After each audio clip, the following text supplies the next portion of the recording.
Going on, everybody, and welcome to another exciting episode of y'all favorite podcast that y'all had no idea was y'all favorite until I just told y'all today.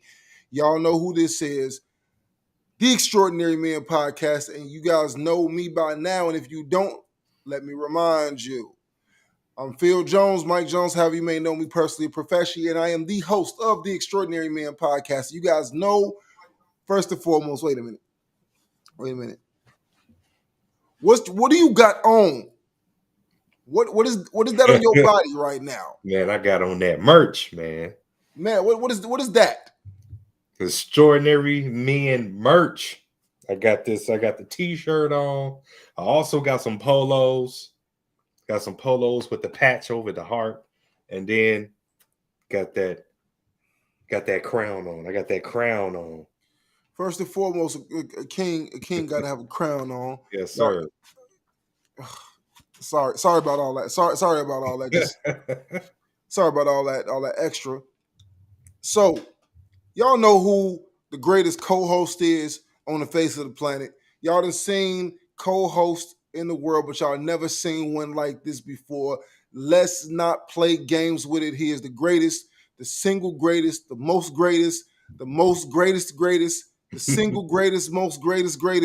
I mean, we could just keep on expanding on the greatest, but I mean, it just don't get no greater. Y'all know who this is, man. Introduce yourself. What is going on, everybody? Man, make sure that you get your merch. Hit us up when you ready to copy your crown and your shirt, man. I am Midas. Make sure you put a king in front of that. Let's go. So Midas with the king in front of that. Let's go. Let's go. So, since we going, I got a question for you. Ask you away. Did something that I thought was borderline amazing that I don't think got enough credit. So I went ahead and I posted that thing up on YouTube because I felt like it really needed to be magnified onto our channel. And it talked about 10 steps on being successful for people with no skills. When I sat there and I thought about it, I'm like, 10 steps for being successful with no skills. I had to lie. I couldn't lie to you. I felt the way. I'm like, all right, he playing. He playing games. This got to be clickbait. Like he over here playing with me. But then as I watched it, I was just like, oh, this is good. Immediately, I'm just like, oh no, this is different. And I felt like it could not be relegated to a 1 minute soundbite. I feel like we had to dedicate an entire show just to this subject matter, primarily because of the fact that you got so deep in what you said that I don't think that you did it enough justice. Mm-hmm. Sir, are you, with the Extraordinary Men crown and garment on, are you prepared to take us to a place that we've never been before? Let's go. No, how you say it? Let's go. All right.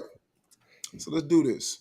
So what I'm about to play for you guys, I'm about to play for y'all the clip that he put out. And if you need me to stop somewhere, just tell me stop. If you want to expand on something, or if you want to play it all the way through and you want to just bit by bit, it's up to you. I'm actually going to step into the A- mic. And I'm going to be over here in the background. So are you ready to do this thing that only a king is capable of doing? Let's get it. Let's go. All right.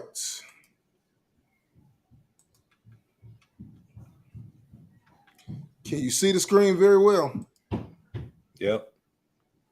All right, so I'm going to play this, and I want you guys to follow along to the best of your abilities. All right, I got 10 things on how to become successful with zero talent. 1. Be on time. 2. Have great work ethic. 3. Put an extraordinary amount of effort. 4. Have great body language. 5. Have great energy. 6. Have a positive attitude. 7. Be passionate. 8. You must be coachable. You have to be able to obtain information and utilize it. Number 9, go the extra mile. Put in more work. Number 10, always be prepared. So we ain't gonna get into that extra that you gave on the back end. Mm-hmm. Let's just start there. Okay. First things first. We're gonna start at number 1. And number 11, a bonus. What'd you say at number 1? Think it was be on time. Start there. Was there any significance to that being number 1 or what? Yes and no. No, because I was just trying my best to put together a list of what I felt really could benefit everybody universally as a whole. I felt that these were 10 basic characteristics that everybody, regardless of what level they are in their life, everybody has the ability to possess these. No ifs, ands, or buts.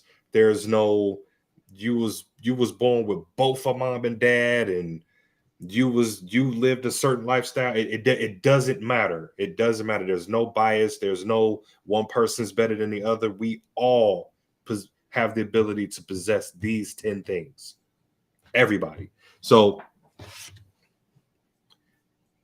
and yeah, no, and yes, like I said, I didn't, there was no significance around it being number 1, but it was the first thing that came to mind because in my world, that the on time and the time management, even though I don't like that word, but the on time is really key. All right, I got it. Is really key to being successful because you can get there, you can assess the lay of the land, you can see what you got going on for that project, you can see if you're missing equipment, or when you get to work, you can take a look at the list that's laid out for you to do today.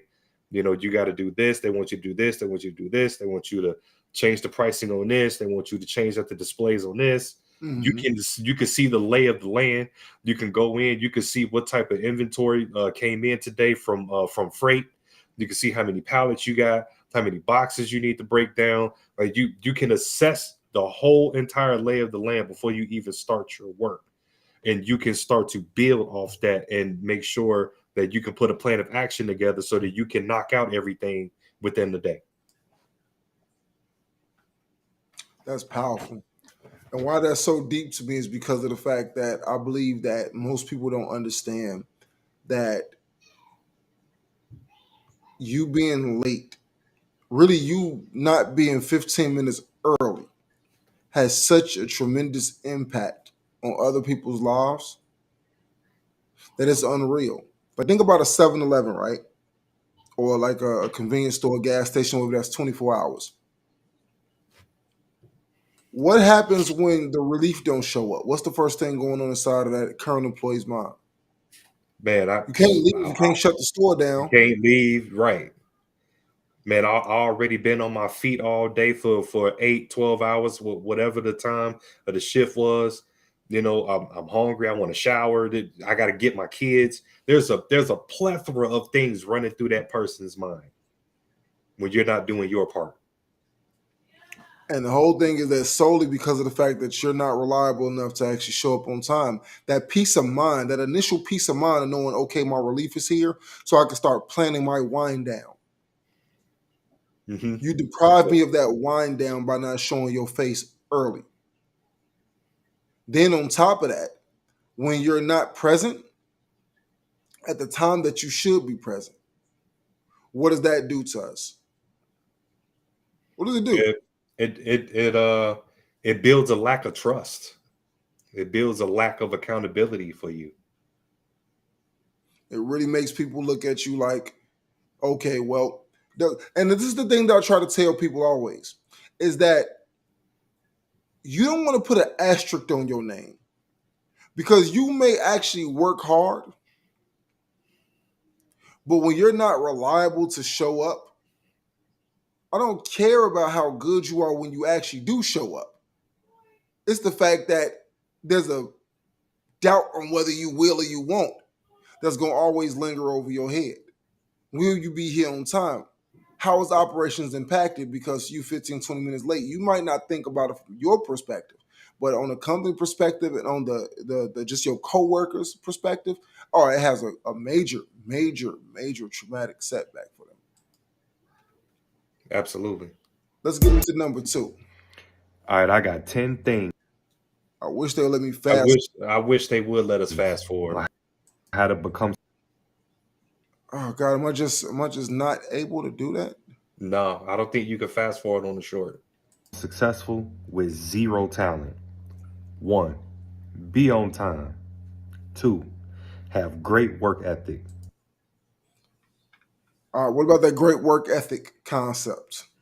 So great work ethic, I always believe that no matter what it is that you do, always try to put up the most highest effort that you can give to that thing. Okay. I always want to make sure that I'm able to complete and follow through. Because if I said yes, then I'm going to make the commitment, period. Okay.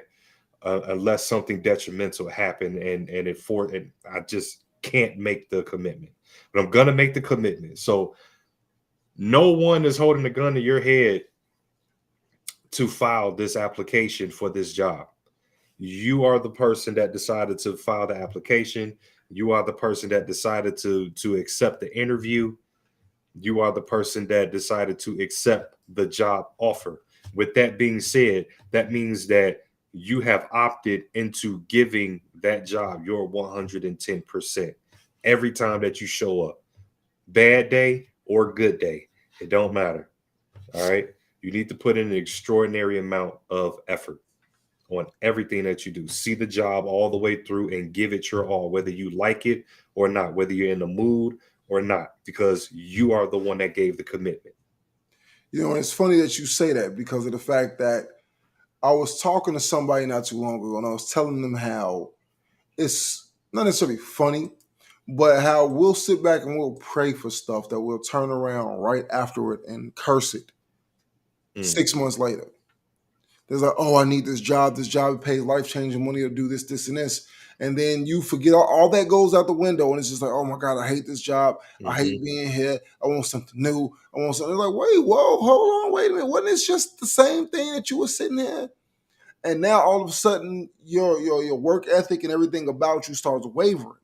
And it's kind of like, okay, well, regardless of how you feel about it, why is your integrity for doing a job being impacted by the job itself, knowing that has no bearing on the reason why you hate it? You still signed up to do it. Yes. You damn near begged for it. But let's continue. Because I like this. I like this a lot. And I want you to know that this is probably one of my favorite segments of the show to date. Because of the fact that you are really giving people something that you can't deny, whether you want to or not. This is gold. Number 3. 3. Put an extraordinary amount of effort. 4. What does an extraordinary amount of effort mean? Extraordinary amount of effort is, and I guess you can kind of say almost on the level of the perfectionist. Extraordinary amount of effort, you can chalk that up to, okay, and I'm going to use, like a Walmart or whatever, Target style type of structure. Okay. You went through, let's say you were toys. You went in toys, you cleared out toys, you got all the aisles together, you got everything aligned, everything is facing forward, everything is lined up with the price tag. It is ready for sale. You got the aisle to say, pick me up, put me in the basket, take me home. Take me to the register, take me home. When you're finished with your area, an extraordinary amount of effort would be, why don't you go over to Pets and see if your co-worker over there in Pets need help lifting those 50-pound bags of dog food? You know what I'm saying? He or she been over there by themselves. Then you know that their department been running crazy. Today is Pet Day for some reason. Why don't you go over there and see if your co-worker need help over there in Pets? Hey, I still got this pallet of chew toys that I need to get out. Everybody and their mama just need the puppy chow today. I'm trying to, constantly run to the back and bring these pallets out of the puppy chow, make sure that's stocked. Or today for some reason today was cookie day. Why don't you go over there to the grocery section and see if your co-worker over there need help restocking them cookies and restocking the donuts, and restocking the bread, restocking the milk. You know what I'm saying? Help them out. Go the extra mile. Put in the extra amount of effort. Put in the extra amount of work. Make yourself known, especially when you're in the mindset of that you want to move up in the company. Just that alone, just doing itty bitty small stuff like that alone can go a long way. And you never know that person that you helped over there in pets or over in grocery or whatever, they might actually go to the manager and say, you know what, I was able to get all this done today because such and such over in toys decided to step over and help me out, and I got everything done. So basically, what you mean by an extraordinary amount of effort, you define as going above and beyond. Going above and beyond, yes. Going above and beyond. All right, so before we get to number 4, we're going to bring in our special guest of the day, fellow extraordinary man, Mr. Marvin Holman. Say what's going on, young man. What's going on, sir?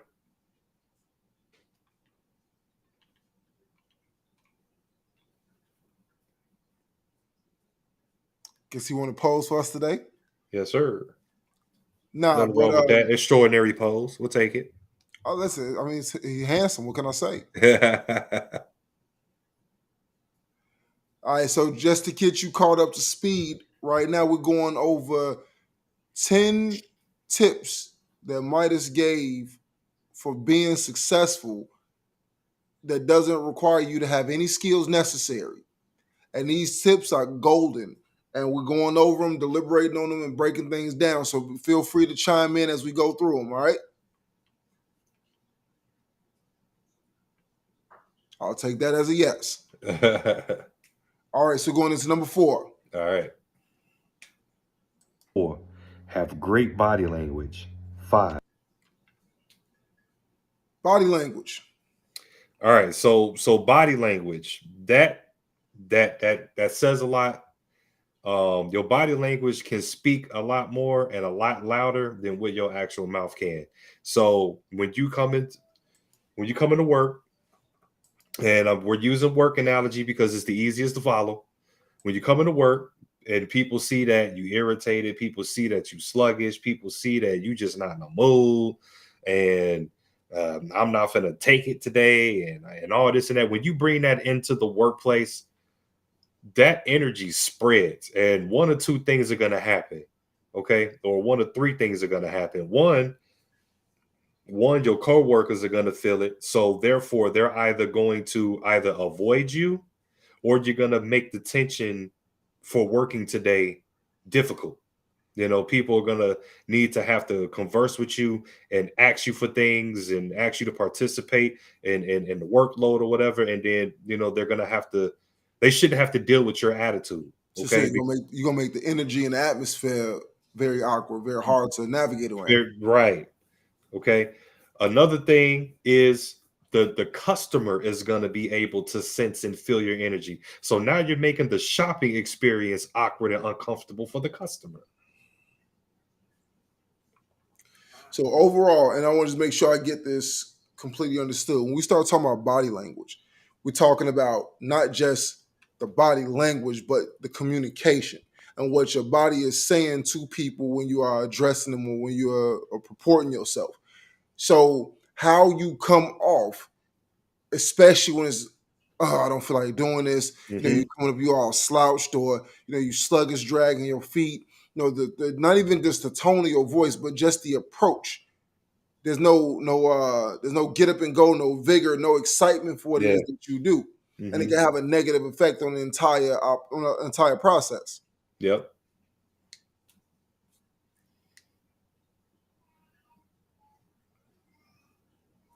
Uh-oh. That's deep. That's deep. My we bad. getting there. We got a couple bugs to work out. We getting there.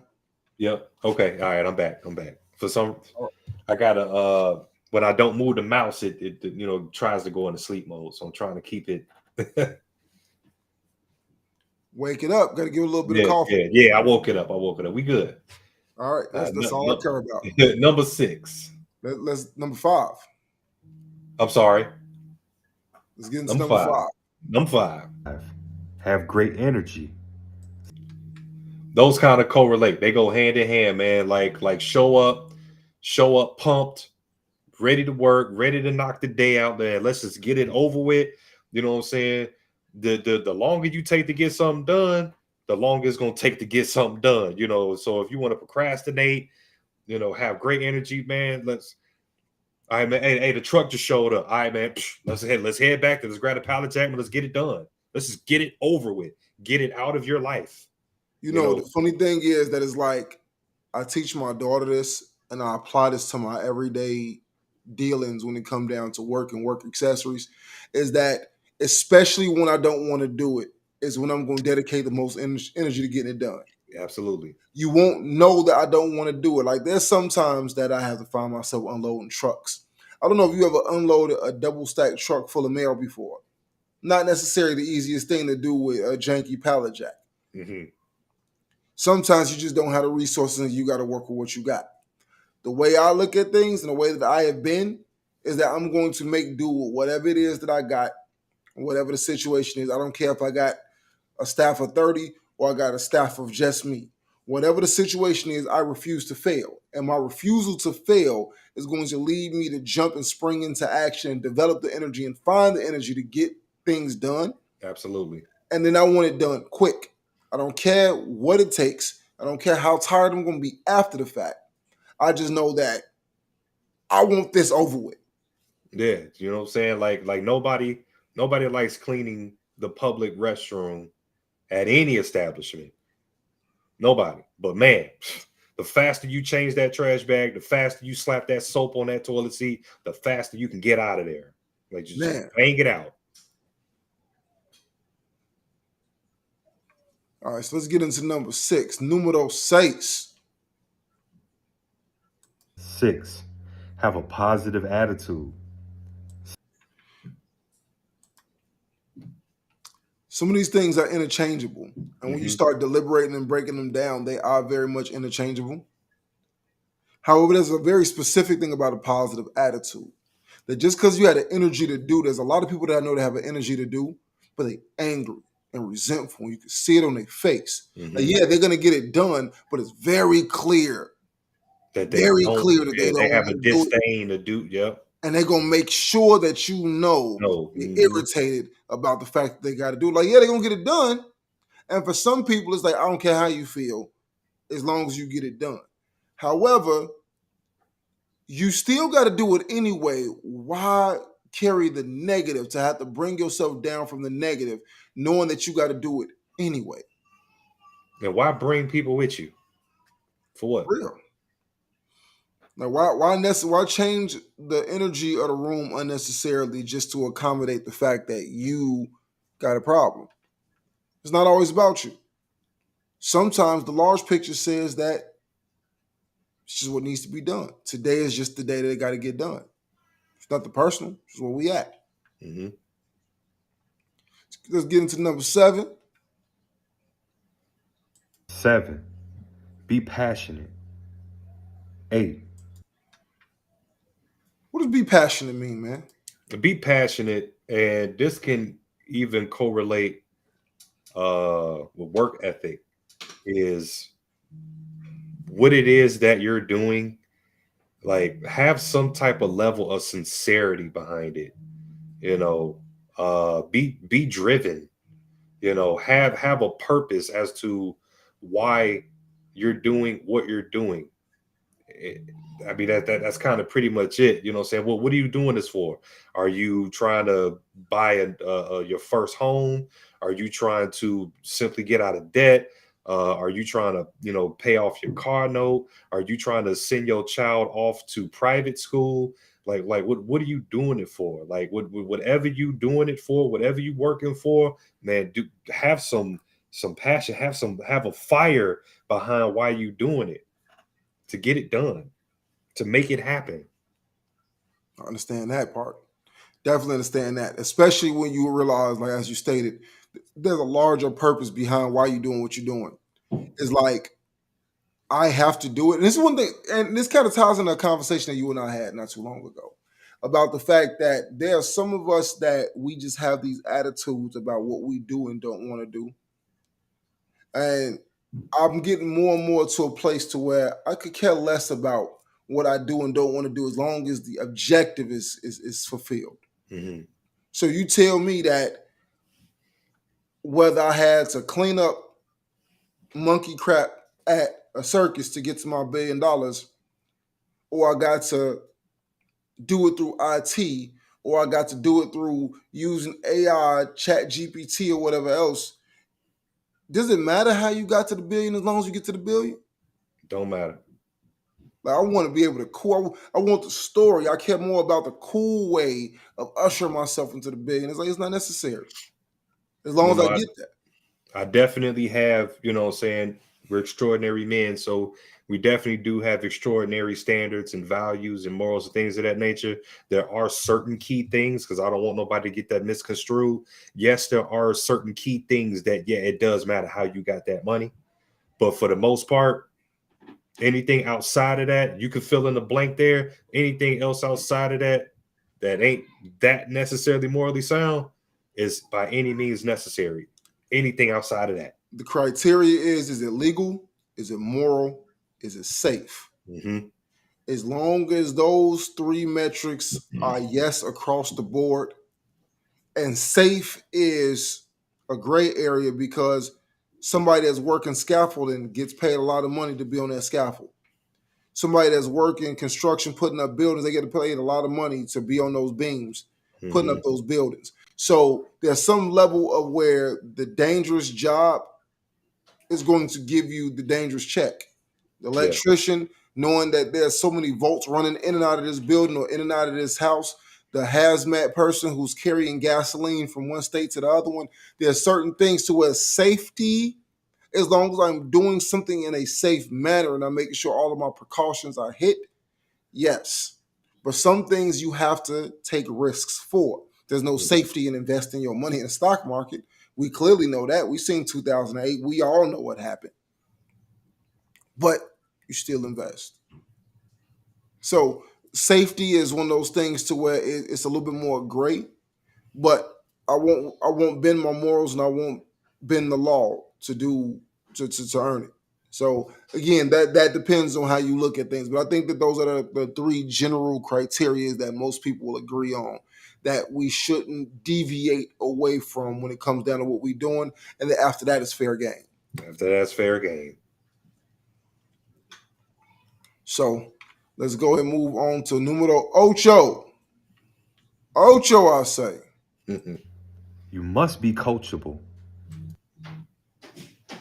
You have to be able to obtain information and utilize it. Coachability. Yeah, that's a big one. You got the floor. So you have to, and I like to use the term recognize when you in class. You have to be able to take in information that somebody's giving you. Like we talking about construction, okay? There's a certain way why you need to swing the hammer this way. There's a reason why you need to swing the sledgehammer this way. There's a reason why you need to use the nail gun, the air gun this way. There's a reason why these scaffolds need to get set up this way. There's doing it your way because you think it's faster or easier or quicker or whatever, shortcuts and all that. That's where problems come in because you're not soaking up the information as to why things need to be the way they are. Why there's a standard in place. Why there's a standard in place.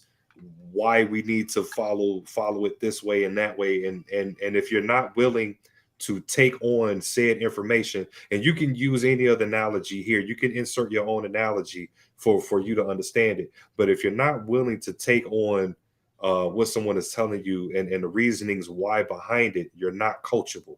And if you're not willing to utilize the information that was given to you, especially when it comes to something like safety, if you're not willing to utilize that information so that you can make it home every night, you're not coachable. As a matter of fact, you shouldn't even be on the job. So that's what I mean by that. Whether it be in real estate, like I said, insert your own analogy here, whether it be real estate, whether it be trying to move up the corporate ladder, whether it be trying to build a concept car. There's other people that have built concept cars and they can give you tips and coach you on how to go about that process. But you have to be willing to take in that information and utilize it to make yourself better. That's all that means. Be willing to make yourself better. You're good, you can be better. And then once you hit better, become extraordinary. Along with being coachable, I think that some synonymous words will be moldable and expendable. Meaning Yes. that you have to be able to maneuver and move. You have to be able to, even if you don't directly understand why we do it this way, follow the process. You may not agree with it, and there's a time and a place to disagree. There's a time and a place to show and prove. It may not always be when you feel the need to bug back, but sometimes there's a reason why things are done, and it may be outside of your scope of knowledge or your scope of understanding. And that's one of the things, I think that's a huge, huge thing that people don't get all the time, is because just because that's the way it was done 20 years ago, there's a new standard for that now. Mhm. Like, yeah, that tool that you are proficient at using, well, yeah, we've advanced from that tool now, and this is the industry standard that we do. You've been in security cameras. Okay, great. You're used to Old Faithful and has never let you down up until this point. But no, now there's a new protocol now. And everybody needs to be up to this code and this standard when it comes to closed circuit cameras. Yep. No exceptions. And there's You a know, reason for it. If yep. it's The not, NEC codes are always updated. You got to be up to code. exactly. Your fire extinguishers have to be up to code. Your smoke detectors and your carbon monoxide detectors and stuff, everything has to be up to a certain standard. And in the event that they do not make the grade, then what happens? That's it. And that could mean anything from a fine to, man, he was a really good person, man. Like, it's sad to have seen him go. Oh man. Or man, this I really don't want to make this phone call to his family. Like Yeah. So let's move on to the next one. I think this next one is a goodie. Number 9, go the extra mile.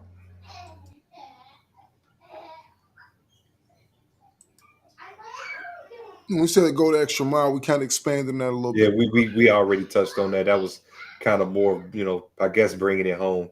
But we definitely expanded on that already. Well, there's one thing I want to say about extra mile that we didn't discuss earlier. When it comes down to going the extra mile, it's about understanding when it's your place to go the extra mile. This magic wand works. Okay, but I'm on my podcast. Can I look at your magic wand later? Yeah. Okay.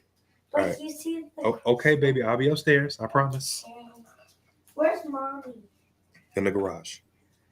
Okay. Magic, come. Dad.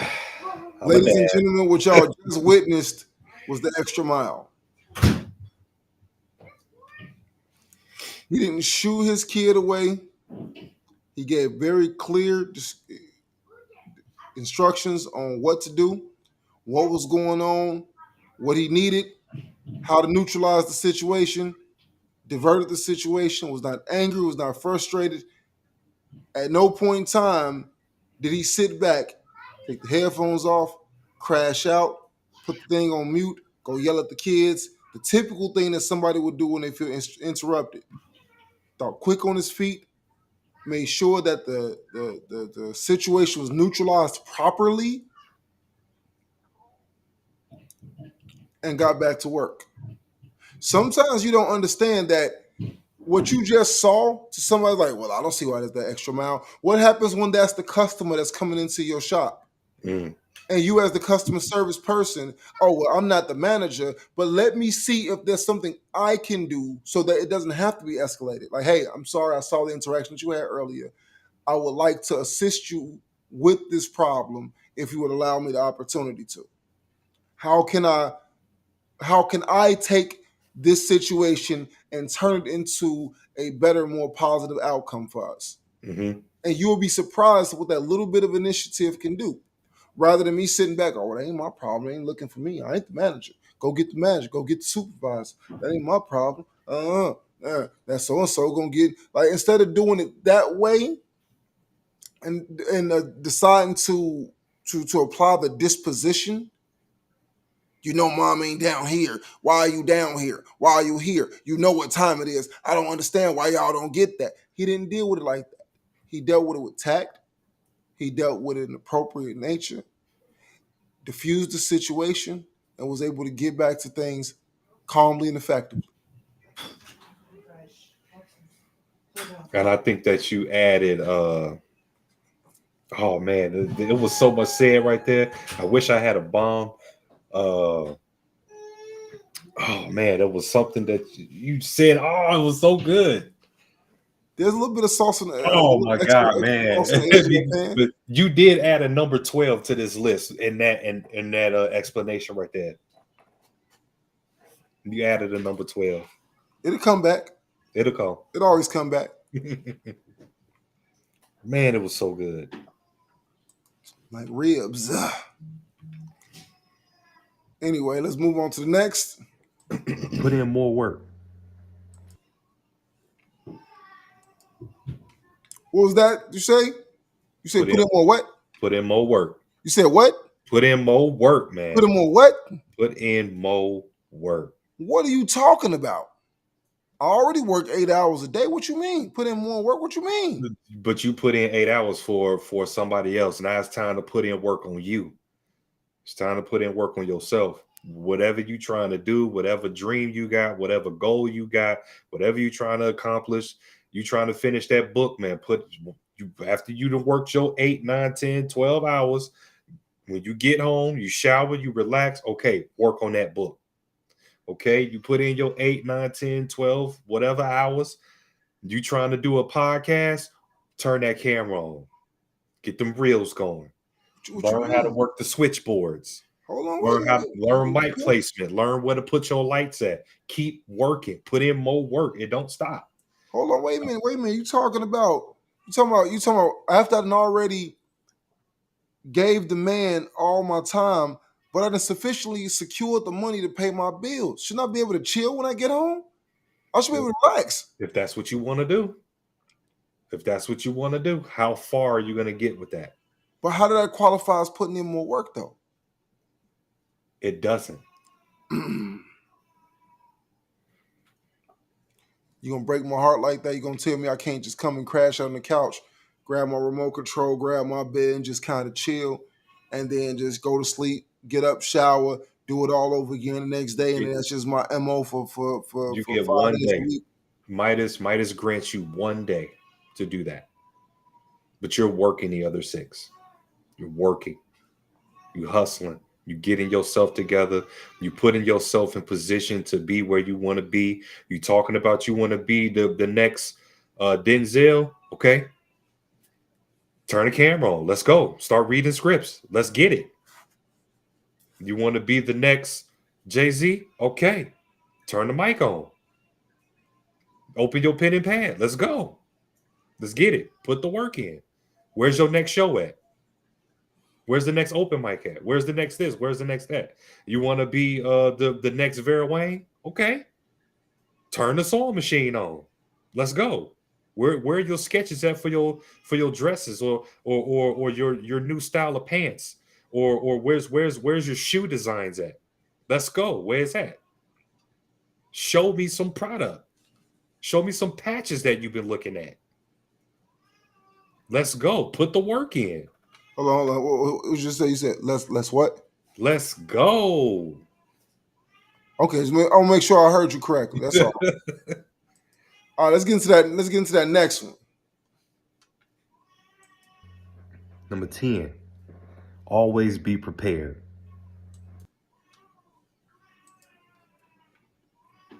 All right, so I got my sticky notes. I got a pen. Got a tablet, my cell phone, camera, lights. I got my stuff. But when you say always be prepared, what am I preparing for? Just in case what? Just in case anything go down. Like today, The Mac might not want to work properly, but you got your iPad as backup. The iPad might not work properly, but you got your iPhone as backup.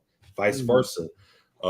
You have 3 microphones. Okay, 3 microphones. One of them is the wireless joint, the lavalier. You have plenty backup just in case. You're prepared. You got extra lights. One of the lights go down, I got more LED lights. I'm prepared. Okay. Food. My pantry stocked with corn, green beans, canned potatoes, survival food, just in case. I'm prepared. I always keep a full gas can in the car. I'm prepared. I always keep a spare tire. I don't use jumper cables. I have an actual jump pack, so I don't have to rely on asking somebody to pop their hood and help me jump my car. I have a battery pack. I could jump myself. I'm prepared. Insert whatever analogy, insert whatever connotation that circles around be prepared. Enter that here. That's what that means. When you come into work, be prepared to work. Be prepared to whether you may not be cashier today. We might need you over here in soft line, which is like your lotions and toothpaste and stuff like that. Okay. We may need you in pets today. We may need you in the garden center today. We may need you operating the whole entire freight. We got 6 loads coming in and we got to move them out. Can you man that for us? Do you mentally have the capability? Are you prepared to man these pallets coming in for us? Can you line them up? All the pallets are already labeled. Put grocery over here. Put electronic over here. Put this over here. Put that over there. It's already lined up for you. But can you manage it for us? Can you get it off the truck and line it up? Be prepared. You never know what the workday is going to bring. Be prepared is.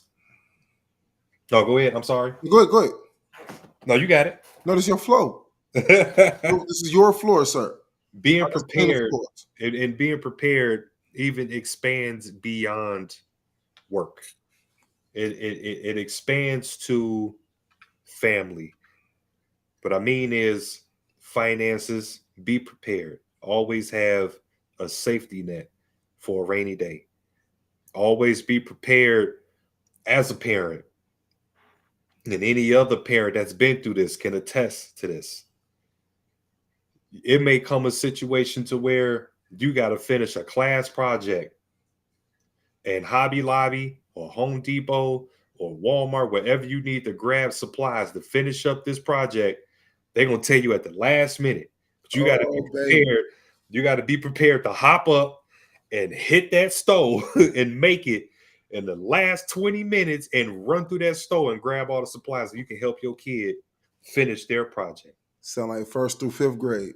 I'm trying to tell you, man. I'm trying to tell you, it's that serious. Be prepared. Like I always keep my shoes right there at the ready, right by the door, jacket, everything at the ready, because I don't know what's gonna happen. I don't know if I'm gonna have to shoot out and the wife tire blew and she can't handle it. I gotta shoot out. Be prepared to put yourself in position to where you're able to make those runs like that. It takes time to put yourself in position like that to build your life to where you can just move on a dime. But that's what I promote, building us up, making us extraordinary and putting ourselves in position to where we can operate at our own pace and we go move through life at our own pace. But do you see why I was very adamant about ensuring that we expanded on those 10 topics? Mm-hmm. I mean, do you see why? Like, really think about all the depth that was been provided. It's crazy. Absolutely insane the amount of information that sometimes we can miss out on solely by not considering the fact that a soundbite of information just ain't enough. It's really not. I need the full meat and potatoes. I need the whole full Monty. I need everything. I need all of it. I need the chicken. I need the beer. I need the whole thing. You need them ribs. Ribs. But that's what it boils down to, is that a lot of times we don't always realize, especially in real time, what our circumstances are. Sometimes we'll look at a situation and we won't necessarily come to the full length of the understanding that, well,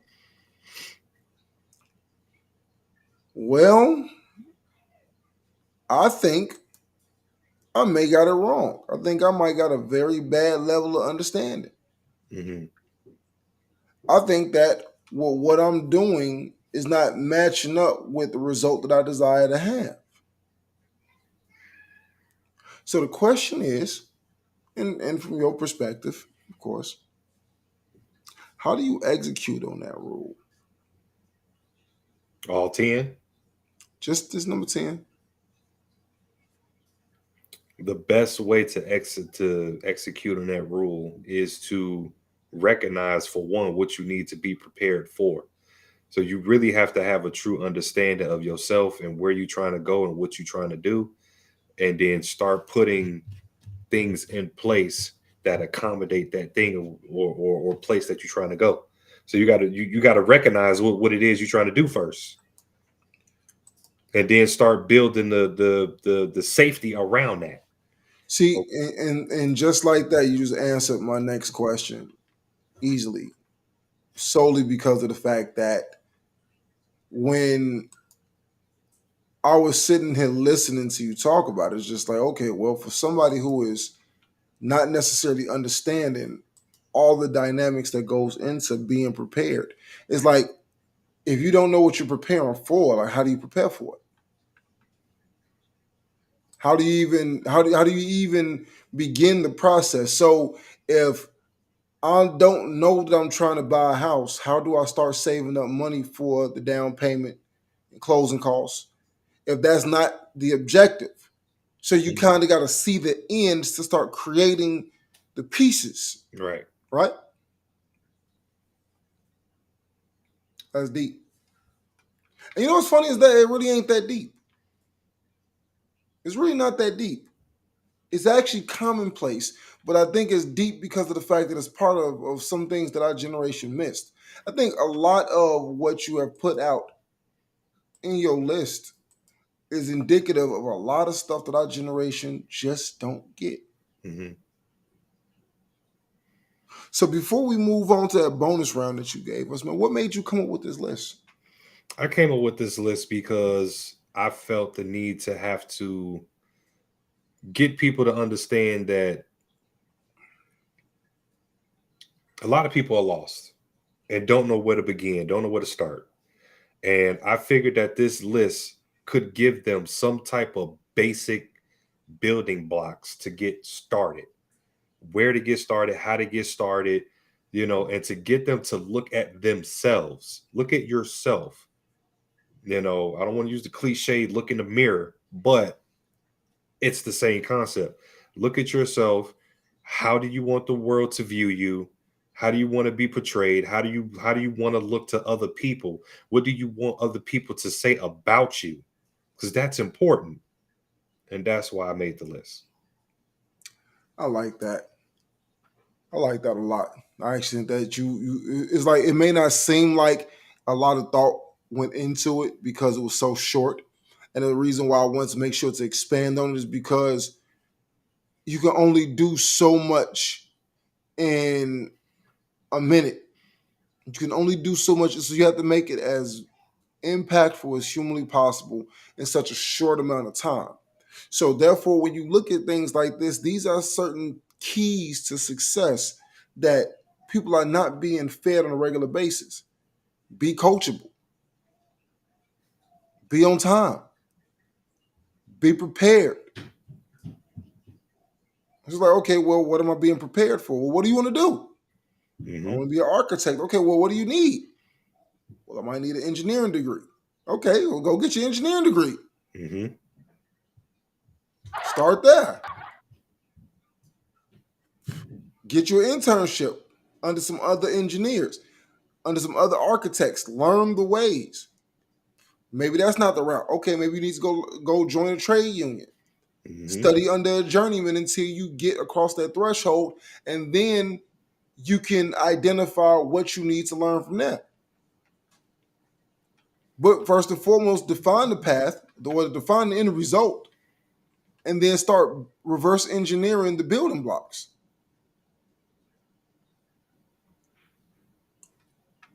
So if I want to get the job, if there's an educational barrier of entry, fulfill that barrier of entry. If I it's a need y'all to financial, pretend that there was a bomb drop right there.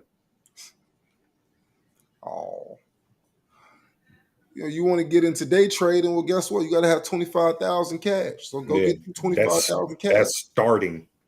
Yeah, you want to play day trading? You got to have a minimum of $25,000 cash. You want to invest in real estate, duplexes, and all this other stuff like that? There's a barrier of entry. There's something that you need to have which is the bare minimum to get in the game. Right. So until you are ready to play the game properly, you got to learn, what are you trying to do? Well, I can't just be like, I just want to be successful, man. That's it. You know how many people out here say things like that? They have no direction. I just want to be happy. Successful in what?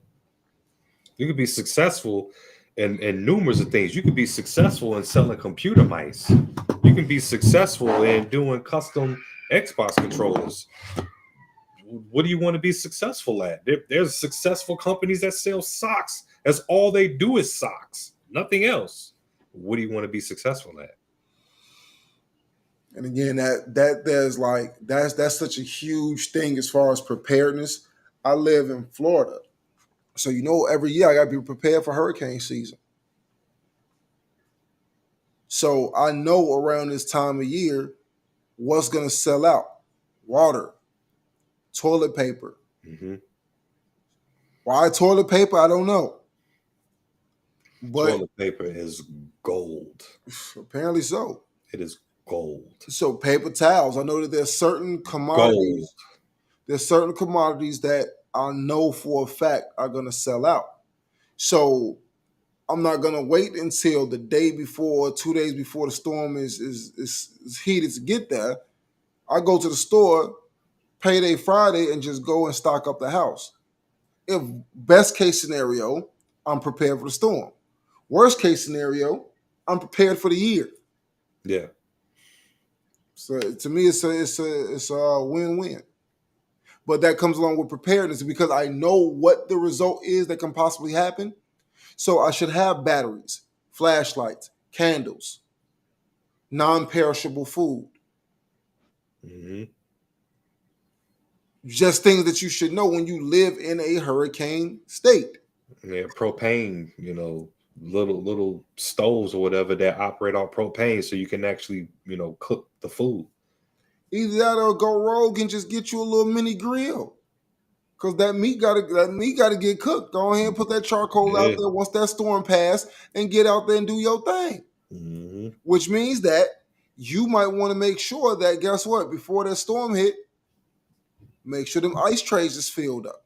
So as soon as that boy hit, fill up that cooler, throw all that meat, them eggs, whatever's in there, and guess what? You about to be surviving off road for the next few days. But that's just having a basic understanding of what are you being prepared for. That's not saying that, I'm not going to buy eggs or steak or chicken or nothing like that because the potential of a hurricane.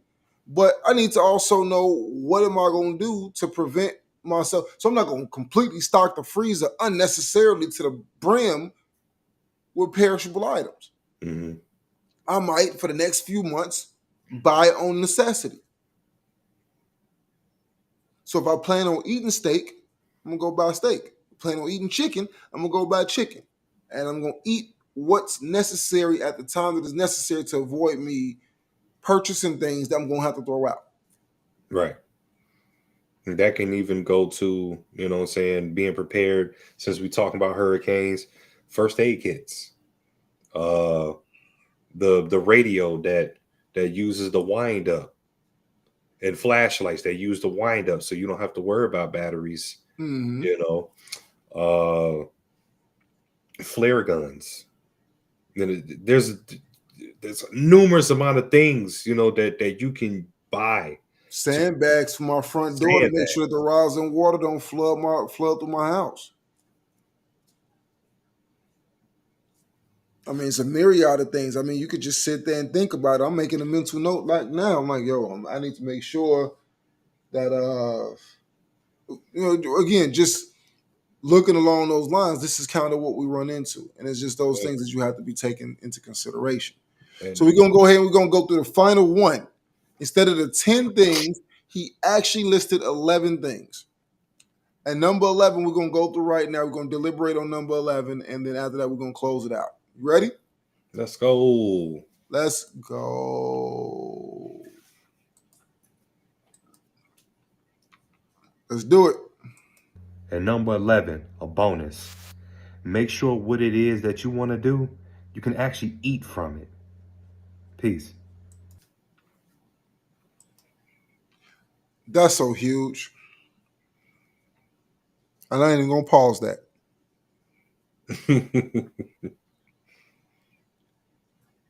You said make sure that whatever you want to do that you can actually eat from it. You got the floor. Handle that. So we have a lot of, and I've seen a bunch of situations to where a lot of people, you know, they have these ideas, they have these dreams, they have these goals, they have these passions, but there's no actual like true value in what it is that they say that they want to do and what they're passionate about. There's no proof of work or proof of concept that they can go off of to validate that what it is that they want to do, they can thrive off of.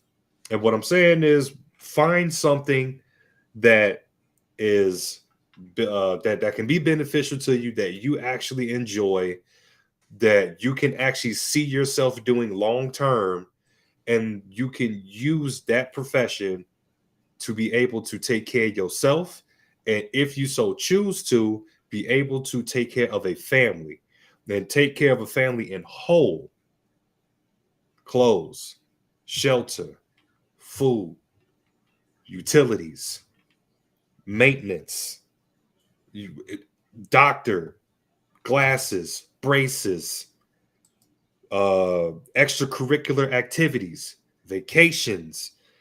Can you handle all that?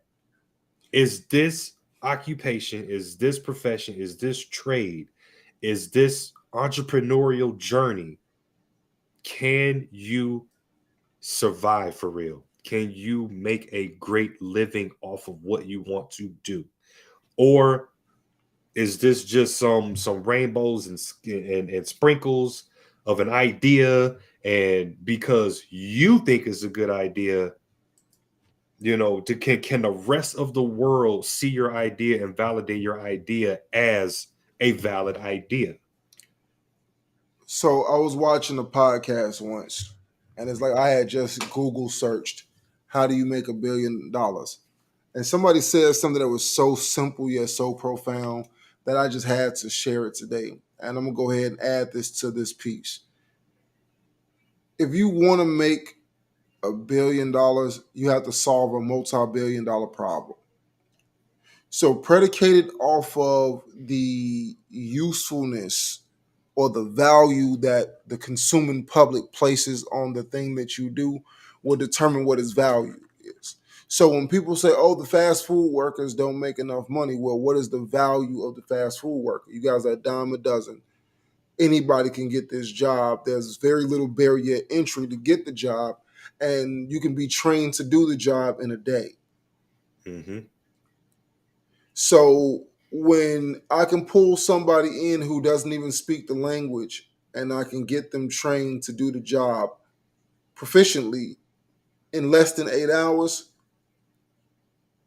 the requirements of what this job pays is going to be low because there's a low barrier of entry. So when you look at certain things, there are people who have bachelor's degrees that are making $14, $15 an hour that have actual required skills. I know there's a bunch of EMTs, LPNs, and certain other professions to where they're not quite there like all the way, but they don't make the money that reflects the value that they bring. But then you think about it, what is the demand for the service? So if you are, I need to keep you alive from the time I get you to the hospital.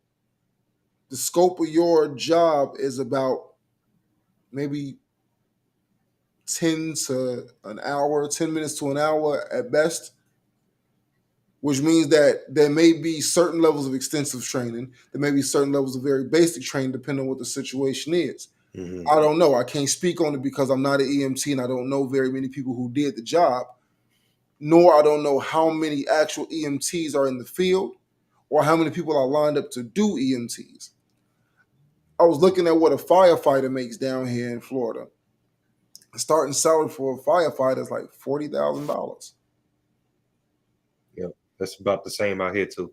And when I started looking at all the extensive training that is required and all of the gall that is necessary for you to go into the blaze and go save somebody, like you, it's an extremely selfless job. Yet to do it, you can barely afford to take care of yourself, let alone a family. So certain aspects of it could be skewed. Then you go into management, upper level management, you go into any area to where you are over people and process.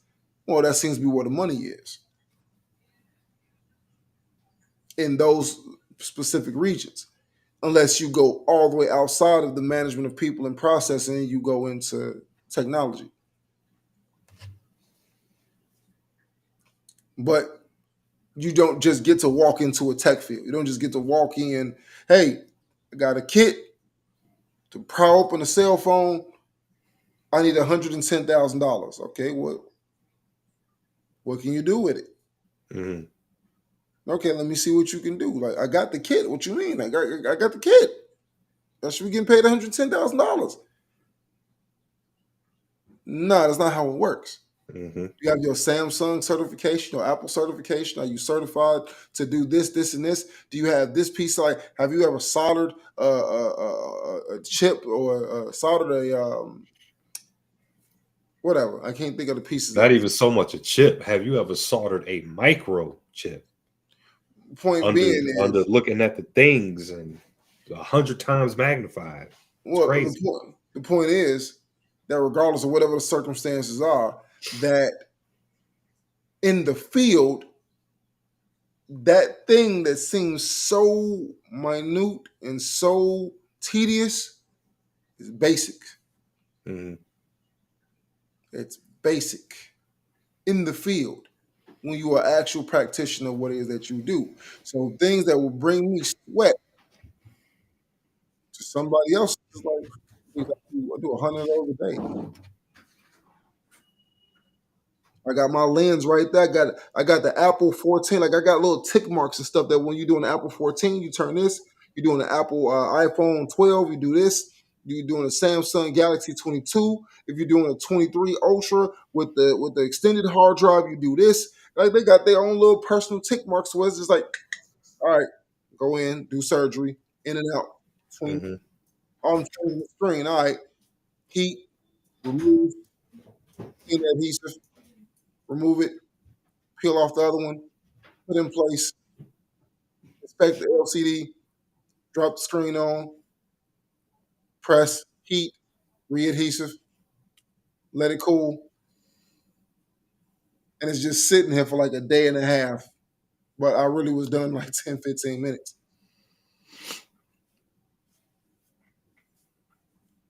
But the illusion of the complexity is what I'm charging you for. But because I'm such an avid practitioner of doing it every single day, it's simple. Oh man, it's a pretty bad crack. Peel that off, get it back.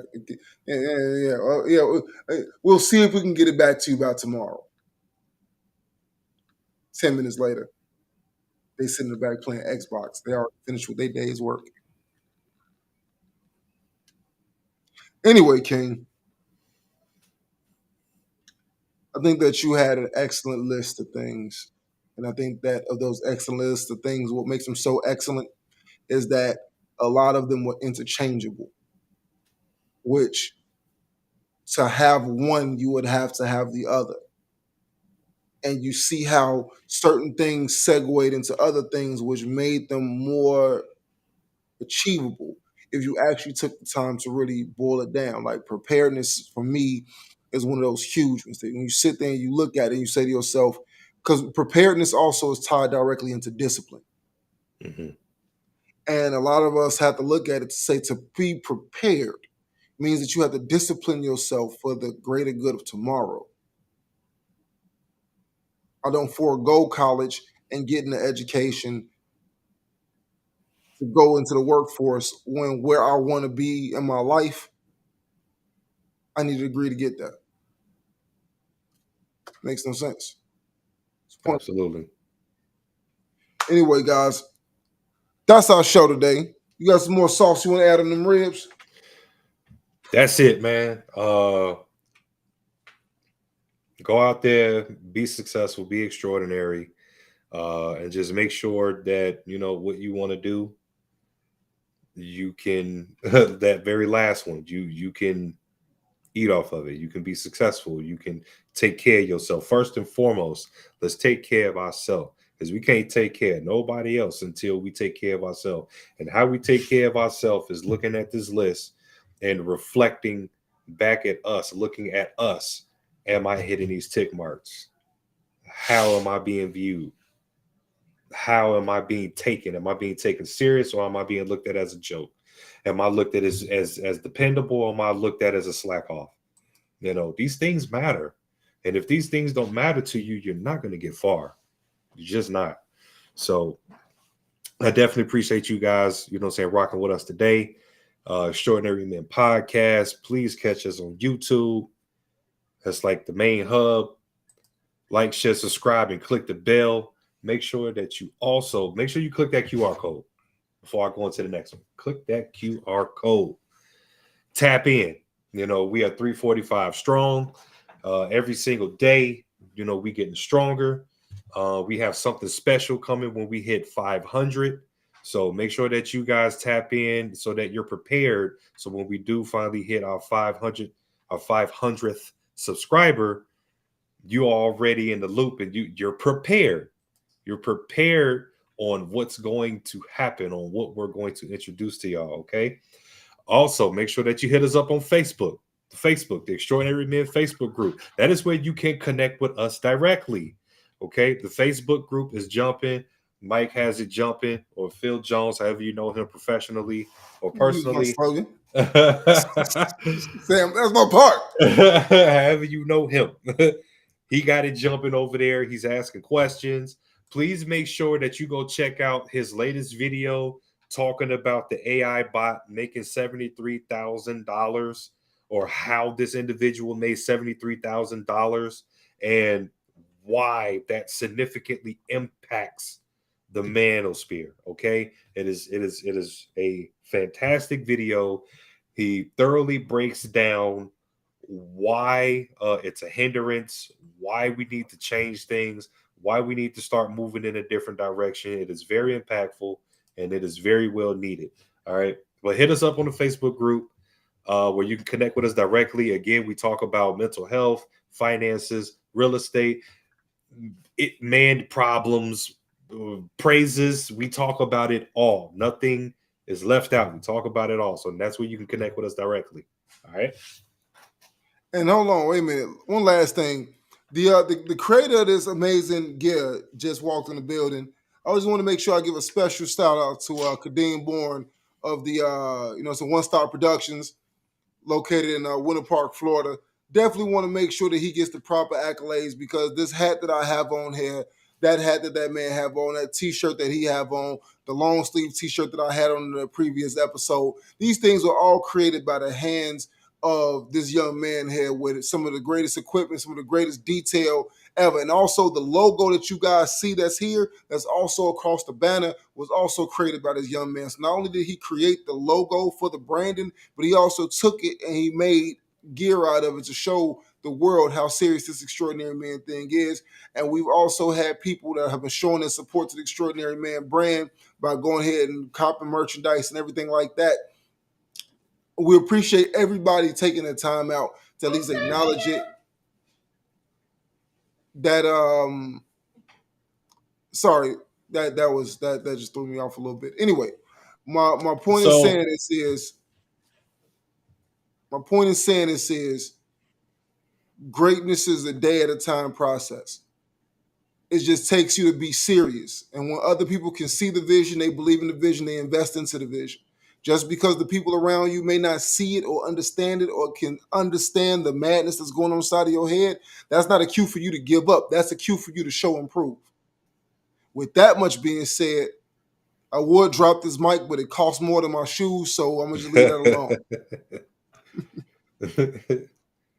alone. One thing that I do want to add is, if you guys are wanting to know about the quality, so I got my merch, and I do want to say that the hat, it's not a flat logo. This is like high quality, embroidered, well stitched, like the letters are actually raised off of the hat. It's extraordinary. And then on the shirt, I want you guys to also know that this is not flat either. The letters are actually raised off of the shirt. It's textured, and it's just, the quality is just extraordinary. The shirt is very light. It's very airy. I don't feel like that I'm going to overheat in it. I love it. It's really, really, really good quality. Man, I ain't got nothing else to say, man. There should have been like 4 or 5 bombs dropped at that time. But we're going to go ahead. We're going to cut it off. Thank you guys for tuning in with us as always. Another exciting episode of the Extraordinary Man podcast. You guys should know me by now. If you don't, let me reintroduce myself. I am Phil Jones, Mike Jones. Have you guys know me personally, professionally, and I am the host of the Extraordinary Man podcast. And you guys know the greatest co-hostess with the mostest. I keep saying this all the time, but it's like he ain't even the greatest. He's like the extraordinariest. We got like right now he branded down to the socks. He on his. We for the copyright that. You on your Biggie Versace right now. Like that's the faux Sachi. Like that's something else. The extraordinary Sachi. That's what you got going on right now. State your name to the people, man. What is going on, everybody, man? Thank you for rocking with us today. And thank you for this opportunity of, taking the reel and, blowing it up and expanding on it. I had no idea that this was happening today. So definitely much appreciated. But I am Midas. Make sure you put a king in front of that. Let's go. We're always going in different directions. You know what? I think it's kind of cool. Anyway, that's our time, you guys. Thank you. Make sure y'all tune in tomorrow, 11 a.m. Eastern Standard Time, 10 a.m. Central Time. I'm going to be tired. Know that. Peace.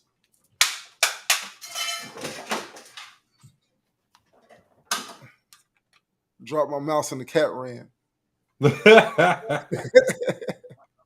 Bye.